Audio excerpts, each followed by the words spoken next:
Welcome to our HRDM project, Group 2.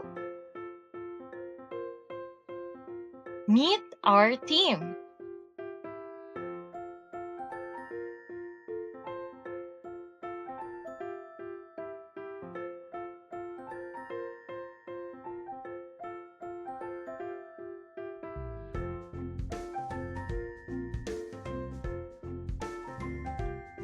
My name is Pearl, and in this video, we will talk about employee grievances. But what does employee grievances mean? Employee grievances. It is a concern, problem, or complaint that an employee has about their work, the workplace, or someone they work with. This includes management. Something has made them feel dissatisfied, and they believe it is unfair or unjust on them.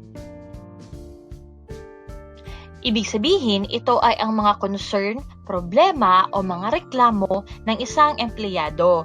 Maaaring ito ay patungkol sa kanyang kasamahan sa trabaho, sa kanyang sahod at benepisyo, o maaaring sa management, maaari rin sa lugar mismo na kanyang pinagtatrabahuan. May mga employee grievances na nare-resolba sa isang simpleng pag-uusap lamang. Mayroon rin namang kinakailangang mag-file ng isang formal na reklamo at pag-usapan ng management. Ating alamin ang iba't ibang uri ng employee grievances.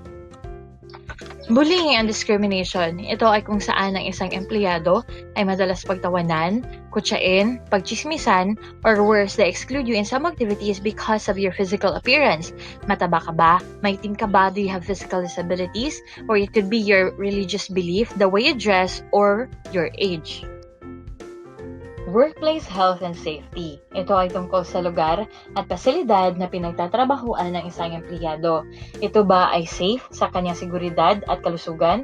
Maaring isang reklamo tungkol sa baradong kubeta, maruming kusina, sirang bumbilya at marami pang iba. Work environment. Ito ay reklamo tungkol sa psychological aspect ng lugar na pinagtatrabahuan ng isang empleyado. Ang environment ba ay toxic at negatibong vibe ang nangingibabaw? Ang culture ba ay crab mentality at kanya-kanya walang tulungan? Marami bang chismosa at mahilig gumawa ng issue at marami pang iba?